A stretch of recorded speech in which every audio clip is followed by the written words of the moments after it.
Jamie thought it was a scratch at first, the little spidery mark at the base of his ribcage. It wasn't until it started spreading that he realized it was scar tissue, twisted and ropey, stretching across his belly, and it wasn't until the next day that he realized it was spelling words. You have been warned. You have been warned. You have been warned. PseudoPod, episode 789 for December 17th, 2021. I Will Not Walk in Darkness, plus bonus flash, High Water Slack, both by Jamie Grimes. Hi, I'm Tanya Ransom, your guest host for this week's special horror double feature here on PseudoPod. You may know me from my podcast, Nightlight, which features horror fiction written by Black writers and voiced by Black actors. The Nightlight treatment of stories is a little different than PseudoPod's, and because of that, we're airing these stories over on the Nightlight feed too. The story will feature all elements of a Nightlight story, including sound design and a creepy fact at the end of the episode. Over on Nightlight, you'll get to enjoy the typical insightful story commentary PseudoPod is so good at, so make sure you check out both feeds so you can learn more about Jamie and Southern Gothic fiction. Speaking of this week's author, Jamie Grimes is a writer, editor, document designer, occasional English professor, and full-time curmudgeon. He holds an MA in professional writing from Kennesaw State University, where he also wrangles cats and occasionally provides information system support. He lives with his far superior wife, his indefatigable kid, and the platonic ideal of a dog. High Water Slack originally appeared on Nightlight. I Will Not Walk in Darkness originally appeared as the closing story for the anthology Georgia Gothic, edited by Peter Adam Solomon, Vicky Greer, and PseudoPod's own Alex Holflick. The anthology showcases the depth and breadth of stories available in Georgia. It shows not just Atlanta, but travels from the swamps to the Piedmont agricultural zones to the mountains.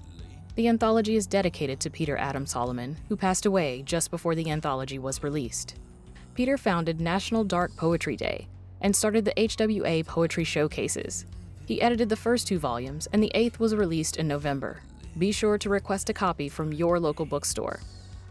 Our narrator for today's stories is Devontae Johnson. Devontae is an American voice actor and motion capture artist based in Atlanta, Georgia. He is known for his work in video games, podcasts, anime, audiobooks, and commercials. With a passion for all things fiction and pop culture, he has taken this love and poured it into his love for acting. Devontae also has a great love for science and martial arts, with black belts in Shotokan Karate, Kyushu Karate, Judo, and Taekwondo. When not working, he also enjoys reading, gardening, ballet, and soccer. Now, we have a story for you, and we promise you, it's true.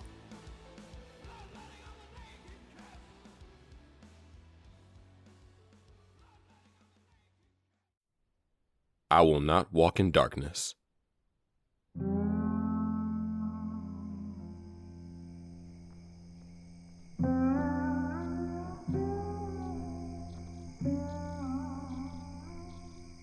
It started the way most bad things in my life start. It started with a girl, Nia. She wasn't but 19, maybe 20. Young enough regardless that she had too much living ahead of her to go getting in deep with the kind of people she was getting in with. The kind of people don't care for nobody. Not in any meaningful way. Not unless they can get something useful out of them. Those was the people she'd got away from when I heard her rattling around my coops in the dead of night like a fox looking for an easy meal. I might have shot her if I'd done much more drinking before I started getting ready for bed. As it stood, she got punishment enough catching an eyeful of my old wrinkled ass busting out the screen door with nothing between me and my sensitive parts but a pair of old boxers with loose elastic and some shameful stains. Thank the Lord for backhanded blessings, I guess, because the full moonlight would expose my indignity gave me a clear view of the girl. Muddy, clothes all tore up. She wasn't crying no more, but you could tell she had been. Shrieky makeup, eyes was swole, bruises on top of it all. Some blood, nothing worrisome, scratches mostly, like she'd run headlong through some brush.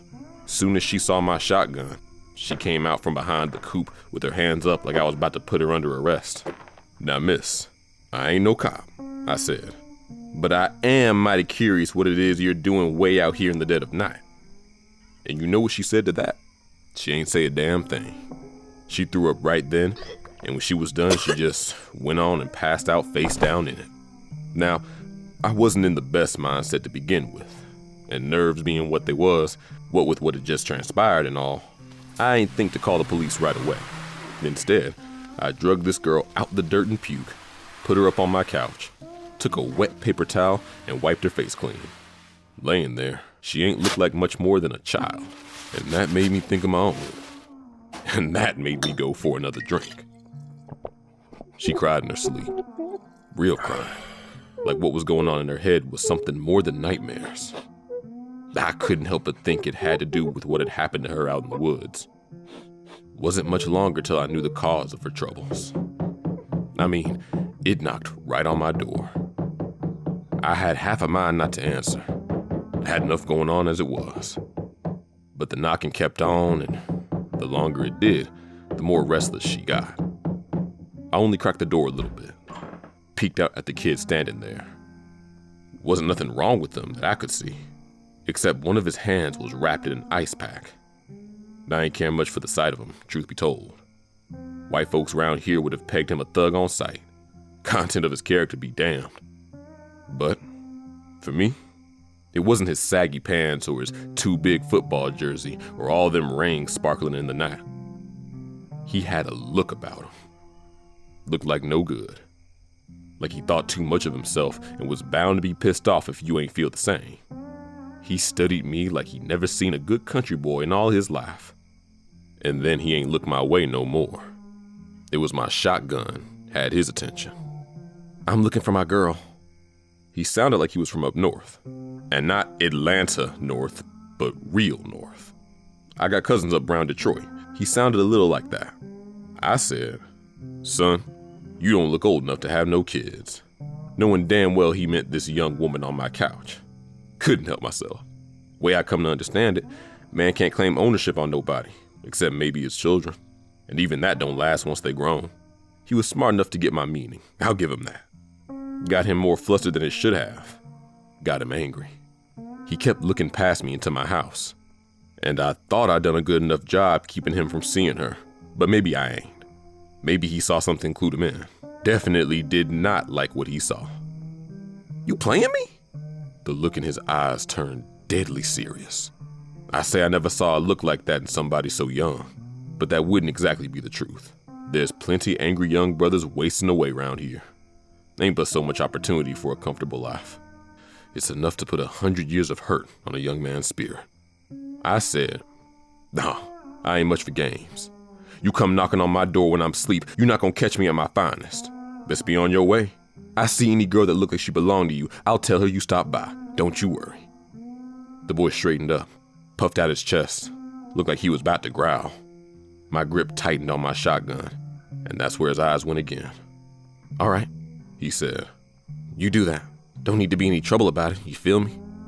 "I understand what you're saying, if that's what you mean." I kept poking. Not my brightest move in retrospect, but when I get someone on the ropes, I just can't help myself. So I thought that was the end of that. He went on his way, I took another slug of rock gut to calm my nerves and went dead to sleep. When I woke up, I thought the whole thing had been a bad dream. The hangover was real enough, but that wasn't uncommon. Wasn't until I saw the girl's pocketbook and cell phone I thought otherwise. She wasn't in the house, but she'd left me some scrambled eggs and bacon and they were still warm. So I made a quick plate and took it with me round the farm while I looked for her. Found her out back, over by the pens. She looked like she needed the peace and quiet. Looked like she hadn't had much of that in all her life. So I kept back, ate my eggs and went back for more, and when I checked on her again, that's when she saw me. So I went over, tried to make light, because I didn't want her to lose what piece she might have found. I told her, "Most them hogs good-natured enough, except them two big ones. Best not to go cuddling up with them. But the rest you can feed out of hand, pet. They ain't but babies no how." She smiled. That was enough. "Eggs is good. Bacon too." She nodded. I could tell she ain't have no clue what else to say. If I'd been in her situation, I don't know what I'd say neither. And I got a lot more years behind me. So I kept talking. Put more words in the air so if she did decide to say something, her words wouldn't seem like too many. I pointed out Linnell. "She the boss, Sal. Don't nobody get in or out the pens if she don't want them to." See how she turned her head? Gotta look out her left eye cause she lost the other in a fight. Kept on like she ain't know it was gone. Couldn't bring myself to butcher her after that. She a hard bitch. Keeping her around reminds me of my wife. That other big one, he a bore. I ain't never named him. Never named the ones meant for the block. But Linnell, she fond of him, so I leave him be. I just call him Pig or goddamn it if he gets up to mischief. The girl, she smiled more after that. I told her about the farm, how my folks had managed to keep it for so long as colored folks been allowed to keep land, even though the university down the road wanted to buy it for their agriculture labs. Even though Cargill and Amazon and a couple other big names wanted it for its closeness to the railroad. I told her what little we got is precious. We don't need nobody coming in and making it something obscene. That's how we got Massey House. That's how we'll always have Massey House. My granddaddy worked at Woolfolk, was the first thing she said to me. That right? I had to keep her talking now, before she clammed up on me. And besides, it was nice having a pleasant voice around the farm again. Pesticides? She ain't say no more about that. They ain't have to. If he was like everybody else back then, he got sick, suffered a whole lot, died. Ain't nobody think nothing of it till the land went bad. And nobody said nothing till the white folks holed up in old Master Massey's plantation house started dropping like flies. Just thinking back on those days, I make the sign of the cross. Count my blessings that my old man was stubborn about the family business. And pray for my friends who ain't have no other options. I'm glad you like what I fixed for breakfast, she said. I felt bad for cooking up your food without your asking. But as soon as I get back to town, I'll replace it all. I told her. Ain't no need for that. Pointed at the coops. Eggs. Pointed at the pens. Bacon. I'm just glad you're all right. I mean, you look like you was on the booty side of a butt whooping, but you look a whole lot worse off last night. And there she went. Clammed up on me. You mind if I ask who did that to you? She ain't respond to that. I let the question sit. Used to be doing that would be enough to get my own girls talking, but much as she reminded me of mine, she wasn't neither one of them. Ain't nothing out here but this farm, a bunch of trees, and a whole lot of squirrels. I never saw a tree fight nobody, and squirrels don't punch that hard, so I'm guessing whatever happened had something to do with that boy what come following your scent. Demetrius? She said. I guess so. Young blood from up north? That girl sucked her teeth. He was born and raised right here. He just talks like that because he thinks it makes him sound dangerous. Well, that was just about the funniest thing I heard in a long while. But that would be like a clueless young man putting on airs to come off like he's not to be trifled with. So, is he dangerous? I asked. Her hurt said enough. I suppose you're going to tell me I need to keep away from people like him. You seem smart enough to already know what's what you ought to do. She nodded. Said she did. Told me straight to my face. I've got to get out on my own. And I'm old and gullible enough to have thought she meant it. Shit. She might have meant it when she said it. Lord knows the thing don't work out for sure till it's done and well behind you. But we ain't speak on that no more. Figured it wasn't my place to tell a grown woman how to live her life. All I could do was speak my piece and offer her my hospitality and my help. She thanked me for both, told me her name, and helped me tend the animals before I drove her into town. Over the next few days, I dwelled on her more than I thought I would, which kept my mind off my own long list of shortcomings. I'd wondered if she'd get out on her own, like she said. And there was a hopeful part of me that knew she would. But then there was the rest of me that knew better, that understood all too well how a man could keep a woman down. And I drank to her safety. Drank till I started to believe the getaway stories I made up for myself. Drank so hard I ain't hear nobody come stalking around one night. Not till I was shook sober by what sounded like machine gun fire and the ungodly squeals of dying livestock. By the time I got my shotgun and stumbled out the door, a maroon cutlass was peeling off down the road. Now, there was no way I was going to get a good shot, but I fired off a couple shells anyway. Out of frustration, fired off a lot more cusses than that. Ain't have much time to live in my anger while my animals was dead and dying. Most of what got shot was chickens. It's easy enough to make more of those. Not that the loss ain't hurt. but they hit about half my pigs. And the ones what wasn't wounded was huddled up scared in the corner of the pen. Except Linnell. She got clipped in the shoulder, but I'll be damned if she felt a thing. She was too worried about her mate. Pig fought hard, but he bled out right there in the mud, with me pressing my whole body weight against the hole in his neck. If I ain't know no better, I would have thought I'd seen Linnell cry. Got to work after that, butchering what ain't survived the night, except Pig. I respected Linnell too much for that. Ended up burying him out by the barn. Same place I buried every creature ever meant anything to me. After I got the chickens up off the ground and got the hogs hung, I called the cops. Wasn't no rush. What was done was done. Told them they could come by in the morning. That'd be fine. I'd still be up tending to the meat. Couldn't much afford to let nothing go to waste.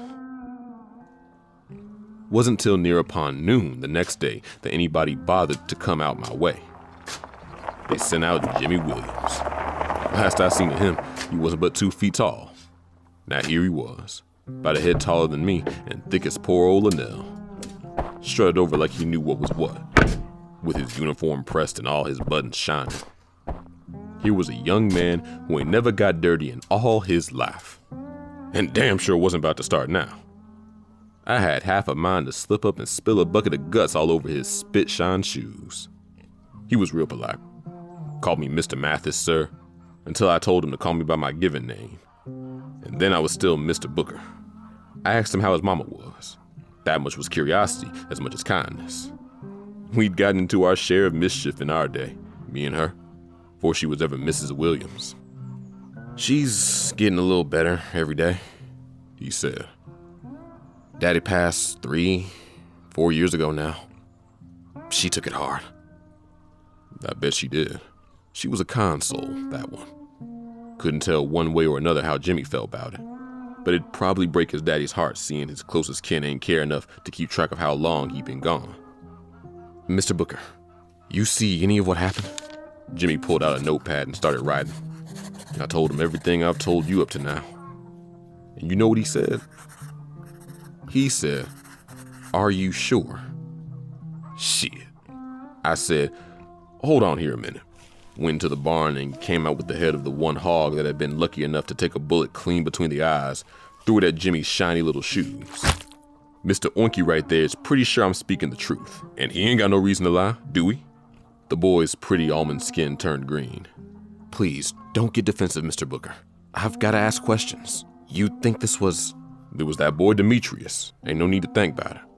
I've been out here damn near 30 years with not one problem whatsoever, and then I realized I was clutching my cleaver a little too tight for his liking. Put it down on the block next to a pile of feathers and innards. Look, ain't nobody else it could be. Jimmy closed up his notepad, stuffed it away. And you want to press charges? I looked round. There were still pools of blood in the pens, still feathers and flesh matted on the chicken coop walls. When that wasn't enough of an answer for his dumb ass, I said, "Yes, Sergeant Jimmy.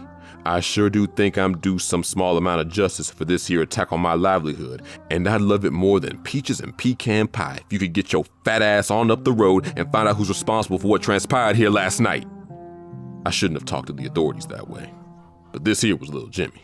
He went prattling on about how I'd messed up the crime scene, how there wasn't no way to be sure who done it, how hard it would be for anything to stand up in court. That was the Jimmy I remember. Timid baby who used to tell on himself when he did wrong, told on others when he thought they might make him do wrong. "Sound like you're trying to talk me out of doing anything," I said.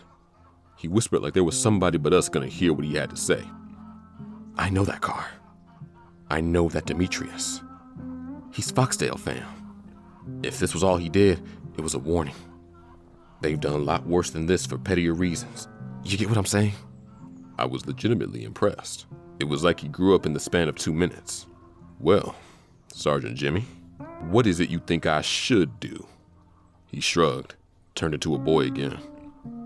"Let it go?" And that's what I tried to do. Now, I like to think I do a good job letting things go. All these years of Linnell trying to run off with my brothers are the only thing that stuck with me. Linnell, my wife, that is, not my sow. She been loyal from the start. But that business with Nia, that was real hard to move on from. She was a good gal. Easy to get a sense of that sort of thing. Bad folks got a sheen to them. Nah, that ain't the right word for her. I don't think there is a word for her. Like oil sitting on top of water. Nia? She felt right as rain when come to a dry summer day. But that boyfriend of hers, Demetrius, he had a rot on him ain't sit right with me. I know what a bad spirit do to a man, and I know what a rotten man do to folks around him. So I found myself hanging around town longer than I needed to whenever I had business there, hoping maybe I'd see Nia safe. That ain't happened. After a couple months, I started telling myself maybe she really did get out of there. Maybe she was out in the world doing good by herself. It don't take long telling yourself a good story till you start to believe it. It's a special kind of hurt when all that come crumbling down. I'd gone into town for some staples I couldn't make on the farm. You know, white sugar, flour, stuff like that. I was on my way from Piggly Wiggly over to the package store when I caught sight of Nia and that boy in that maroon cutlass at the quick stop. Now, I wasn't about to confront him. No, sir. I walk up on him, I'm liable to try and choke him out. Get myself shot. That don't do nothing good for nobody. So I hung back. I'm thinking, now Booker, maybe they done gone and sorted themselves out. Maybe a nice girl like Nia got enough goodness in her heart she could turn a hateful sumbitch like Demetrius. And I figured there ain't no harm in seeing how they doing. So I followed them across town, down past Carver Circle. They parked at a beat-up duplex and two little girls come running out. The oldest couldn't have been but maybe 5 years old. And I'm praying in my heart of hearts that they not Nia's babies. And when Nia got out the car, they jump up and love all on her. It wasn't until Nia shooed them back inside, I seen her belly was out to here. She was swole up in a family way. I caught myself right then. Hands was wringing the steering wheel. Armpits stankin' with sweat.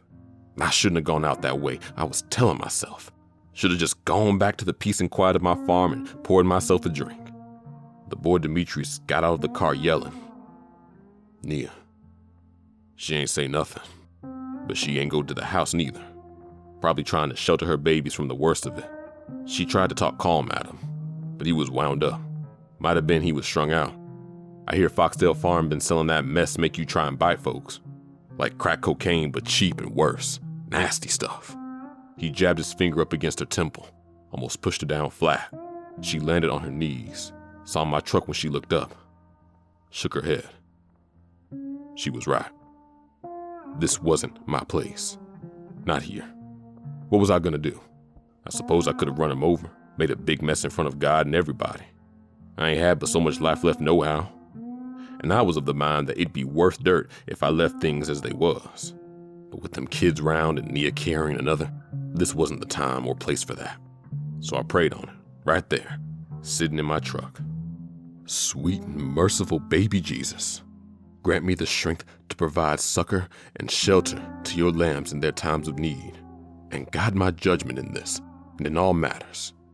Amen. I just about threw in the P.S. I know yours is the light and the way and all, but it'd do a world of good if you struck this motherfucker down right here and now. But that wouldn't have been terribly Christian of me. Not that I ever been the most pious of his children. If I'm being truthful, I only ever prayed when I was flat out of options. Well, here I was, asking for help, and I ain't expect no answer. So I sought out the shepherds of his flock. Back then, Habersham was pastor up at First Baptist, so I kept a safe distance from that place much as I could help it, which turned out to be damn near always.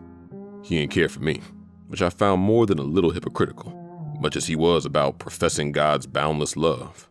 He thought a lot better of Linnell than he did me, said it was my fault when she went missing. Might have been, but she gone now. I once told him it say in Isaiah something good about what's past and what's present. He just about cold-cocked me. But old man Habersham, he had a couple good men under him. Deacon Roger was one such. There when you needed him. Put more right between me and the Holy Spirit than I cared to discuss. He was the one I wanted. It wasn't but a 5-minute drive from where I was to First United. Ain't expect much anybody there, and I wasn't wrong. Nothing but old church buses out back. This nice lady come to meet me at the door. Ain't let me get one foot in. Said they was doing some renovation work and ain't want to have nobody walking around inside. It ain't smell like construction nowhere around that place. Smelled like something though. But that was none of my business. I told her why I was there. He don't come through much, she said. He ain't been doing good of late. She primed her hair back into shape and straightened her bosom. I can go call him over here if you want. I ain't want to be a bother if he wasn't doing good. Swallowed up some of my pride and asked about Hamersham. She got all shifty then. He busy. You know how full his schedule get. Uh-huh. She seemed nice enough. But I was in a rude state of mind, and like I said, I ain't care for the dear pastor. So I said, how about you go tell him to pull up his drawers and come have a talk with Booker. I'll wait right here till his schedule get less full up. He come out in 2 minutes flat. Shirt tails out, dabbing sweat off his forehead with what I was hoping was a lace handkerchief. Face all teeth. Brother Mathis. I ain't never had but one brother, but I wasn't about to go into it with him. I told him about what happened with Nia and that boy of hers. Told him all of it. And he ain't look like he cared one way or another. I ain't bullshitting, I said. Temper got the best of me. Took a breath. Took 2 more. Got about as calm as I want to get. To his credit, Habersham ain't shut the door in my face. I ain't asking you to do me no favors, I said to him. But this girl, she need help. And I ain't equipped to talk sense into nobody. He stared good and long at me. That hard, judgmental look he had about him. It softened. He almost looked kind. What did you say her name was? I told him. He asked about her boyfriend, and I gave him that name too. That's when the disappointment settled over him. I knew that boy when he was little. He dropped out of school. Took up with those bangers. What they call themselves? When I told him who the boy was running with, Habersham got real quiet. Got that same look Jimmy had out at the farm. You talked to Deacon Roger about this? I said, that's who I come to see. I know how full your schedule will get. He got shook by that. Looked back over his shoulder at his assistant. Both their faces flushed. Let me go see if I can't get a hold of him for you. Your girl say he ain't been well. I don't want to be a bother if he's sick. It's not the kind of illness you get better from, Habersham said, hurt like he really cared. He ain't been right since your wife and brother went away. You want to talk to him? You best see him while you can. Habersham went inside to call Deacon Roger, and I ain't hear from him again. A couple minutes later, his girl come out and handed me a slip of paper with instructions and an address. I knew the place. I ain't care to visit there again. I come up on Massey's old plantation house around midnight. Parked my truck under a patch of oaks out back. Flashed my brights and waited. A few minutes later, the porch light come on, and somebody at the door waved me in. He was so bent over and crooked, I couldn't tell it was Deacon Roger till he called me by name. Brother Booker Mathis. He sounded like words hurt his throat on the way out. He wasn't but skin and elbows. Half his face was swole up and bumpy like a head of cauliflower. Other half looked to be about 100, all white hair and blackheads and wrinkles. I went on inside with him like I wasn't scared full out of my mind that whatever's going on with him was gonna happen to me. Been 20 odd years since I'd been in Massey's, but ain't much was changed. Except the lights was all them new LED types and everything was dustier. This place might have been a fine home if the land underneath wasn't spoiled. As it was, I could see how more superstitious types might think the place is full of haints. Might be it is. Go on into the study, Roger said. Used to be him who led the choir. Had a voice sweet like sorghum. Now it was an ugly sort of husky. Something rattled in his chest when he coughed. I'll catch up to you. I done as he said. Respected him too much not to. Could have helped him get to where we was going, but I figured if he wanted help, he would have asked. Let the man have at least that much dignity. The study was off behind some French doors, one of which was stuck. Cracked white paint peeling off polished wood. The other, it slid open on a squeaky hinge. All the furniture was gone from the room, and the bookshelves was stocked up with mason jars full of powders and plants, and stuff I couldn't make sense of in the dim light. The rug in the middle of the floor had a big cross on it, little cherubs flying a circle on the edges. Opposite the door, a painting of the house's namesake looked down on us. I doubt he would have approved our being here. You've made some changes, I said to Roger when he came in. Yes, sir, I did. Stuff was getting in the way, you see. Needed to clean out the old to cleanse this room. What came before was no good. Got rid of the desks and books, and all the interfering energies went with them. Even with old Master Massey hanging right there between us, I wasn't about to question him on anything. Not after what he'd done for me before. Might been I should have had more faith in the nonsense he was talking, but seeing as how what he'd done for me before was unbelievable to begin with, you might could understand my difficulty with that. Roger shuffled on in, fiddled around with his jars. He ain't say nothing for the longest, just handed me things to hold.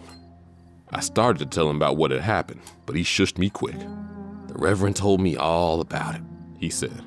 And if he's willing to send you my way, I don't need any more reason than that. We must help where we can. Isn't that right? Bear one another's burdens and so fulfill the law of Christ our Lord. Amen. He coughed again, and this time a glob of gold snot shot out his mouth and stuck to one of the jars. He ain't see it or he ain't care. What he was sputtering on, he'd like to hawk up a lung and kill over. But he kept on. He finished gathering up all his jars and opening them up. Threw some dead flowers around the floor. Sprinkled this gunpowder-looking stuff all over the carpet. One of the jars I was holding was full of what looked like spent motor oil and smelled like hog shit. And that stuff he smeared all over his face and mine. Like to make me toss my cookies right then. But if it fazed him at all, he didn't show it.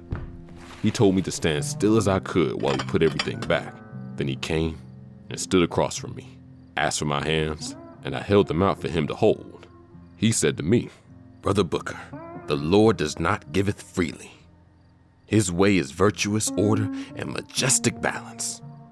For his aid, you must be willing to give of yourself. What are you willing to give for this girl's safety? I answered straight away. I'd been thinking on this since I first run across Nia.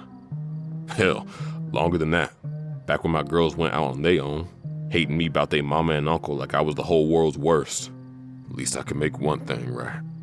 I felt damnation in the words soon as I said them. I'll give everything. Roger was satisfied by that. Then his one good eye looked dead in mine, stern as steel and full of fire, and he prayed.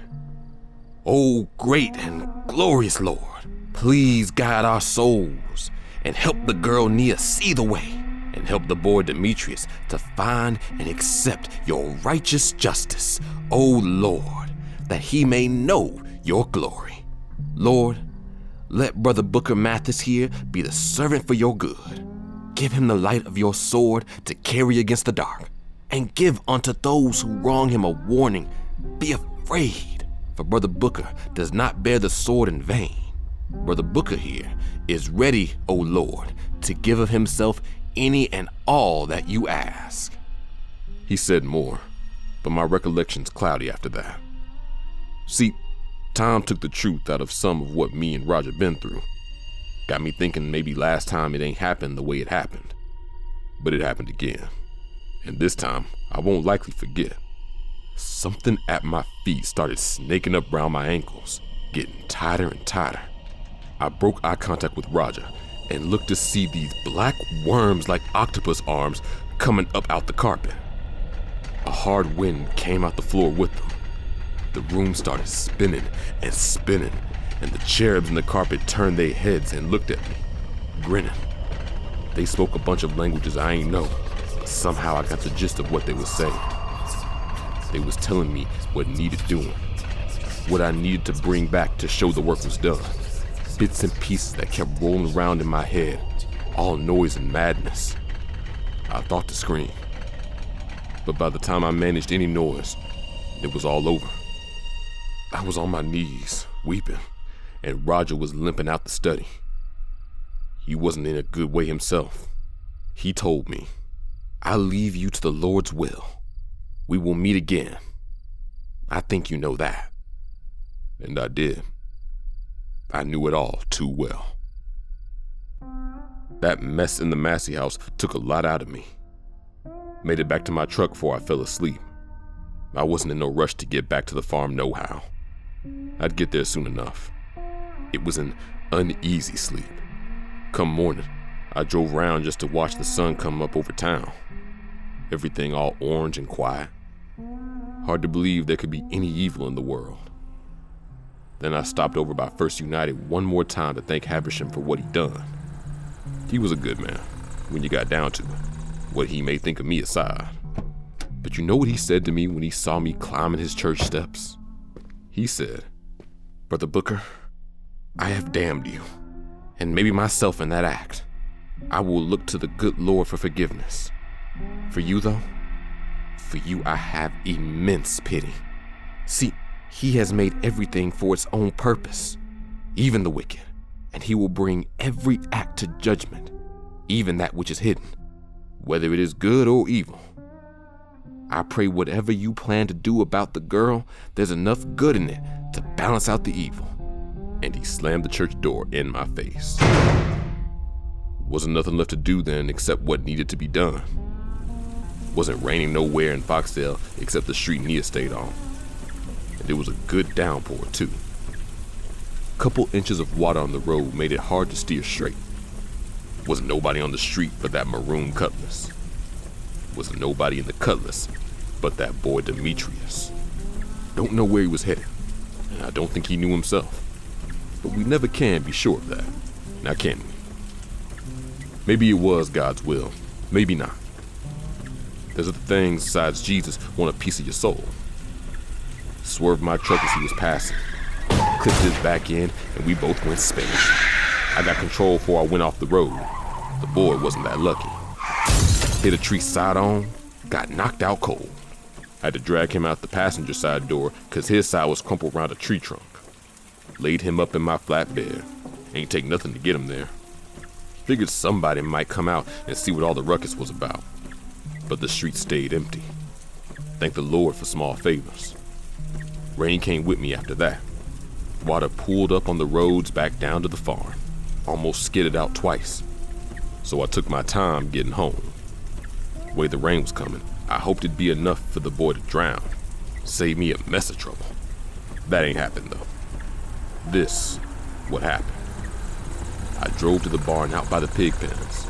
Figured the worst of the work ahead best be done indoors. Went to unlock the barn doors before I bothered with the boy.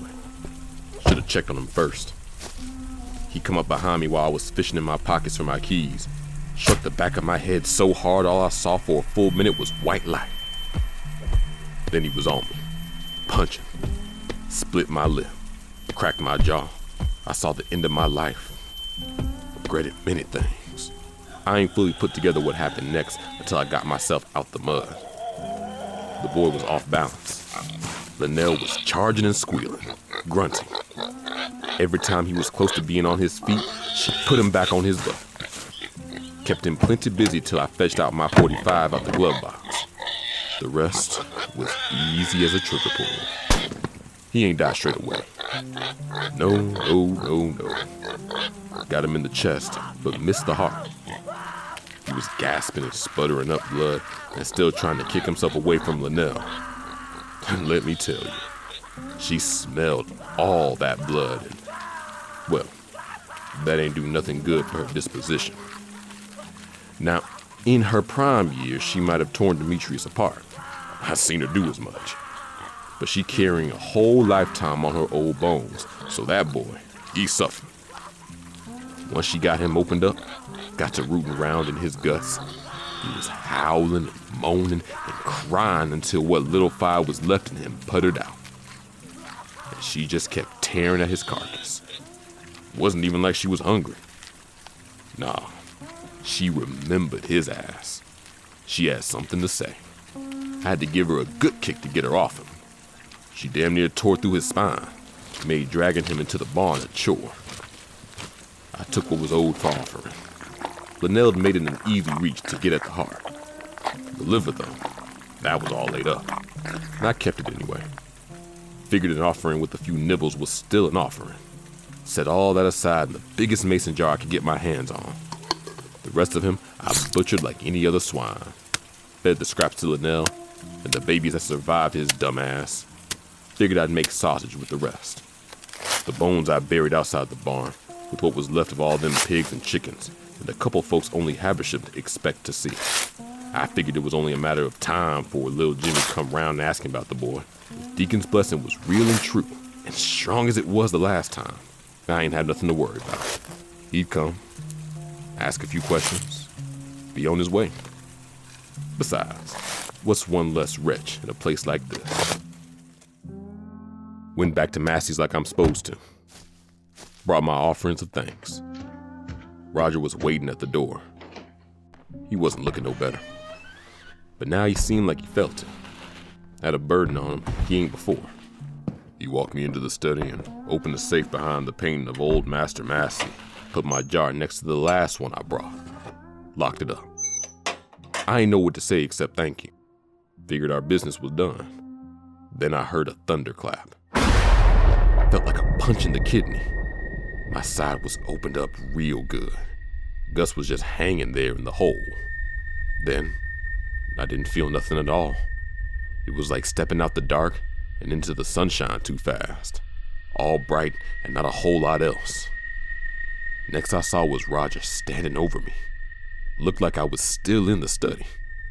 Still had that damn painting looking down on me. But something in Massey's face was wrong. Something in them eyes. Shining gold and bleeding. Them black worms wiggled up over me. Wound round Roger. Dragged us down. The other side of the Massey house, if you could call it that, wasn't nothing I could make heads or tails of. It was all light and darkness. No colors. Barely any shapes to make sense of. Even for me and Roger, as we was getting pulled through, all the color bled out of us. Down and down we went, till we was hovering before a lidless eye, big as my house. It didn't have no mouth to talk with, but I could hear what it was saying. It took Roger first. Asked him about the story of his life. Roger, he ain't have to say nothing. It was all done in a couple seconds. The eyeball, it said its judgment had been passed, and that he was off to his reward. Thank you, Roger was saying. He kept saying it while his whole self came undone, till there was nothing left but ashes. Then the eye turned its gaze on me, asked the same of me as it had the deacon. It was digging round my skull, exposing all of me. Felt like forever, but it was all done before I could seize up against it. That thing, it said I wasn't finished. Said it needed me as it had needed Roger for me. Said its will would be done through me, and when it was my time, I would have my reward. And all I could say was, thank you. Thank you. Ended up back in the study, aching head to foot. My head was heavy. Felt up there and it was all bumps like broccoli. Back was too tight to stand up straight. Couldn't walk better than a limp. Made it off the porch before my inside started burning. Further away I got from the Massey house, the more it hurt. I kept pushing, but those black worms, they crawled up out the ground, pulled me back to the steps. Every time I tried, they put me back where they wanted me, till I gave up. I ain't left this house since. Learned a lot in my time here I wish I knew before I ever stepped foot in this place. About sacrifice and the cruel nature of the universe. A lot that would have kept me from damnation. That's why I'm telling you now, to give you a chance. You sure you still want to go through with this?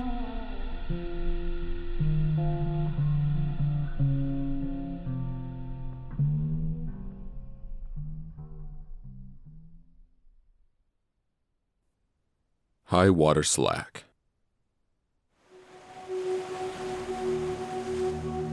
The waves eat away at the beach with measured certainty. A nibble here, a nibble there, always. The moon shines full and bright. The night cloudless, embers of moonlight flickering off the peaks of waves, unfathomably far from shore. A night so perfect, I know you will come. You don't want me to come with you. I know. What you are going through is beyond my understanding. beyond maybe even yours. But this time, I will convince you, my love. You come in the small hours of the night, and I am patient. This time is no different. You are indistinguishable from the waves at first, and then more of you surfaces. You've grown more bulbous since last time, with more flailing tentacles. And I think maybe it's not you. Maybe it's the thing that turned you. The thing that crept onto the pier the night of our last real date. But then, I see the remnants of your face gaping from one of the many quivering protrusions. And is that a smile? Are you happy to see me? Noiselessly, you crawl toward me, your sluggish, undulating foot cutting a board track in the sand. I say, hi, and your eyes blink. Your lips tremble. What are you saying in that garbled tongue? I come closer to hear, and maybe to give you a long overdue kiss. But a growl shudders through you. Your mouth, it stretches. Rows of teeth ring your palate. You gape, a horrible plant blooming. You moan a raspy disharmony, your voice layered over those coming from your other mouths. You manage, go. But I am prepared. I have rehearsed what to tell you. My voice calms you. Your maw hinges shut. I am ready, I say. I love you. You. It echoes from all your mouths. A pointed limb swings up. I think you're going to take me. But it simply caresses my cheek. You ignore everything else I have to say. You walk the shore.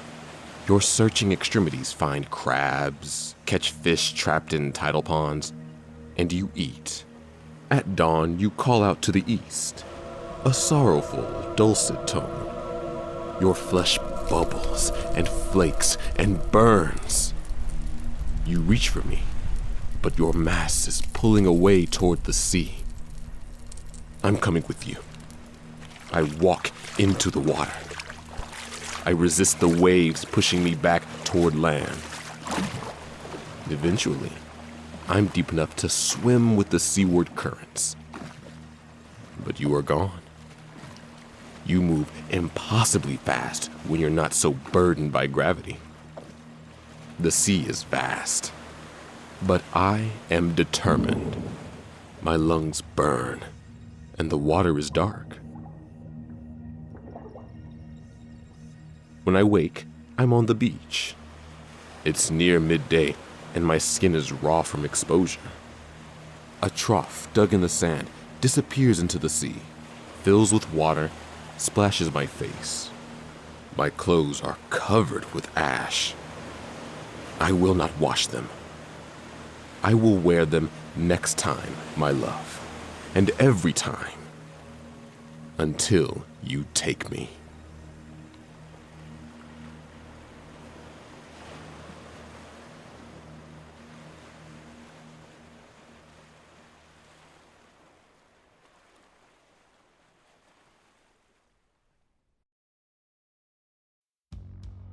Thanks again for joining us for this episode. If you enjoyed these stories, I think you'll love episode 306, Pink Lake, a Lovecraftian story by Stephen Van Patten, and episode 309, The Foreclosure, a haunted house story by Mark Abbott over on the Nightlight feed. If you're looking for more Flash, I humbly suggest that you listen to my story, Family Recipe, episode 424.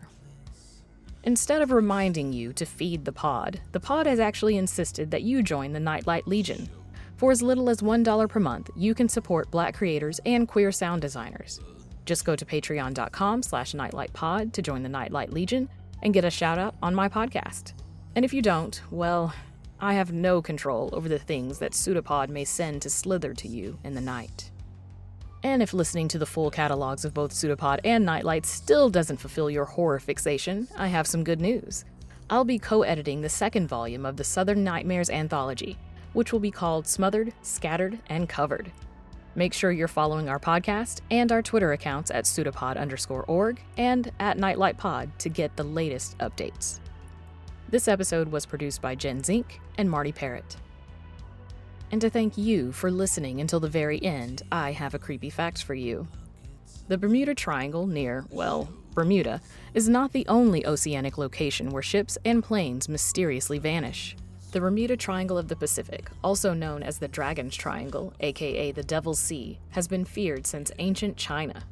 They believed an insatiable dragon inhabited the area, dragging ships into the dark depths in a quest to quell its hunger. In fact, there are even fables about this cursed sea, located just southeast of Japan. Kublai Khan, grandson of the infamous Genghis Khan, tried to cross these treacherous waters to invade Japan, twice, unsuccessfully, before giving up on conquering the islands. In 1952, Japan sent a research vessel to investigate the area, which was also lost, along with its 31 crew members. Today, the Japanese government considers the Devil's Sea to be unsafe and advises against traveling across the Dragon's Triangle. Thanks again to the PseudoPod crew for letting me offer you a holiday fright. PseudoPod is part of Escape Artists Incorporated and is distributed under a Creative Commons Attribution Non-Commercial No Derivatives 4.0 International License. Theme music is by permission of Anders Manga. Our closing quote comes from surfing pioneer Buzzy Trent. PseudoPod knows that waves are not measured in feet or inches. They are measured in increments of fear.